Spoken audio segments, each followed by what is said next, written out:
Ani, Bojo, Joel Agawissa and Dishnikas. Morning, everybody. This is the first edition of White Buffalo Circle's at-home edition. I'm gonna post a little video today about something that my family and I have been, well, drinking for a long time, but especially in these times, and that's cedar tea. One thing you gotta know about cedar is that it is considered to be a sacred medicine for the Anishinaabe people. Creator gave us 4 sacred medicines, and those are tobacco, cedar, sage, and sweetgrass. And cedar is considered to be a protective medicine. It helps to protect our body, helps to protect our spirit as well. So today we're going to learn how to make some cedar tea. One thing you got to know about medicine is that even today, 90% of the medicines that you find in a pharmacy, they come from Mother Earth. They come from the forest. Somewhere on this planet you can go and pick those medicines naturally. We just put them in those pharmacies today to make it easy for us. And cedar contains tons of good medicine. Vitamin C, namely, but also other antioxidants that help to build the immune system and fight off different illnesses that we may come across. When those Europeans were coming across the ocean to Turtle Island long ago, many of them who arrived on the shores were sick and dying from scurvy, from a lack of vitamin C. So one of the first things that the native people would bring to those settlers was a nice hot cup of cedar tea. So let's go in and get started. All right, so when you're picking cedar, there's a couple things you want to avoid. One of those things is picking cedar from a tree that is near a busy road, because the fumes from the car will really affect the potency of the medicine in the plant. Another thing you want to avoid is picking cedar that is too old. You get these little pods, seed pods on the tree when they get too old, and the tree really gives a lot of its medicine to those seeds and to those pods. So you do not want to pick cedar from a tree that's near the road or a tree that is too old and has those seed pods on. All right, so once you found yourself a nice little cedar tree that's not too close to a road, is not too old, you know, medium-sized tree. You don't want to get one that's too small, too young either. You don't want to damage that. Then you're ready to harvest your cedar. Now, before I'm going to harvest this cedar, I'm going to put some tobacco down to give thanks for this gift that Mother Nature, Mother Earth, is about to provide to me. Tobacco was actually the first medicine that the Creator gave to my people, and that medicine is for prayer, for connecting with the spirit world, and it's also for giving thanks for those many gifts that we receive each day here on Mother Earth. So I use natural leaf tobacco that I harvest, a couple times a year. If you don't have natural leaf tobacco, that's fine. You could just use regular cigarette tobacco. It's kind of the intent that really counts. And if you don't have any tobacco at all and you still want to make the cedar tea, then I think it's okay if you get down and you just say a little prayer and give thanks in your own way. So now we're ready to harvest our cedar and put down some tobacco. Just remember, when you're picking your cedar, when you're harvesting it off the tree, you don't want to take too big of a branch. You just want to take a little branch, down the larger branch. Don't break the big branch right off the tree. You want about the size of your hand is a pretty good size. You just don't want to damage the tree. You want to make sure that it stays strong and healthy and keeps growing so you don't hurt it. Okay, so the first method I'm going to show you is how to make a single cup of cedar tea. You're going to need yourself a nice coffee mug.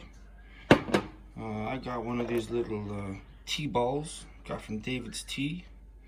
And of course, you got your freshly picked cedar. Okay, we're going to make sure you rinse off the cedar really well. Get any dirt, small particles off that might be on there. And you're good to go. All right, now we got it all rinsed off, washed up good. What I did was just break the little leaves off of the stem here, get these washed up. Now I'm going to pack it into my little David's tea ball here, put the lid back on, and boil some water. Now, if you are a student watching this video, this is the time where you're going to go and get your parents, because we do not want students using scalding hot water. So we're going to use the tea kettle for our single serving portion, and we're going to use a boiling hot pot of water for our family size portions. Okay, so at this point, make sure your parents are with you and you're not using scalding water without supervision. All right, now we got our nice hot kettle boiled up here. Oh, kind of weird doing this looking through the camera. Fill this bad boy up. And again, you don't want to do too much. 1 little cup of cedar tea is very powerful. So I'm just going to take my little Davis tea guy. I'm going to let that sit in there for 8, maybe 10, 12 minutes. Let it cool off. And then we'll be ready for the next step. Now we've been steeping this about 15 minutes. See, it's got some nice color to it. Now at this point, the tea is ready to drink. Now what I like to do, what a lot of people like to do if you've got it at home, is to add yourself a little bit of liquid honey in there. Stir it up. That makes it taste really nice. Or if you got some maple syrup, you might want to add a little bit of maple syrup. Just add to taste. You don't got to add too much. It doesn't taste bad by itself, but for me, I like to throw a little bit of honey or maple syrup in there just to sweeten the pot. Okay, so I showed you how I like to just make my 1 little single cup of tea here for myself, but this way, if you got 3, 4, 5 people that like a cup of tea, this is a great way to do it as well. So first of all, you want to make sure you wash your cedar leaves again thoroughly under the tap. What I did was I cleaned the leaves themselves off of the stems, and once this water starts to come to a nice boil, I'm going to put the leaves into the pot. I'm going to let it boil again 10, 12 minutes, really let the nutrients come out of the leaf and into the water, and then you're ready to have 4 or 5 cups of cedar tea for you and your family. Just remember, you really don't want to have more than 1 cup every 2 to 3 days. There's a lot of vitamins in this little cup of cedar tea here, so there is such a thing as too much of a good thing. All right, so we've been boiling this pot here about 12, 13 minutes. I got this cool little strainer thing on my pot lid, which comes in handy. If you don't got that, no big deal. If you pour a couple leaves into your cup, you just fish them out afterwards. Again, you don't want too much. I'll fill that up like 2/3. You can see the nice color in there. Then you can add your liquid honey or your maple syrup if you got that. Doesn't taste bad if you don't got that, but really sweetens it up nice if you can add that too. Also, one thing to note for sure is that when you're done, you may have some scraps, you may have some stems and little bits left over. And one thing you definitely do not want to do is throw that in the garbage. A teaching I received when I was young is that, especially these medicines, these are sacred medicines that God gave to our people to help protect us, take care of us. So what I'm going to do after is I'm going to take this outside. I'm going to return these scraps to Mother Earth.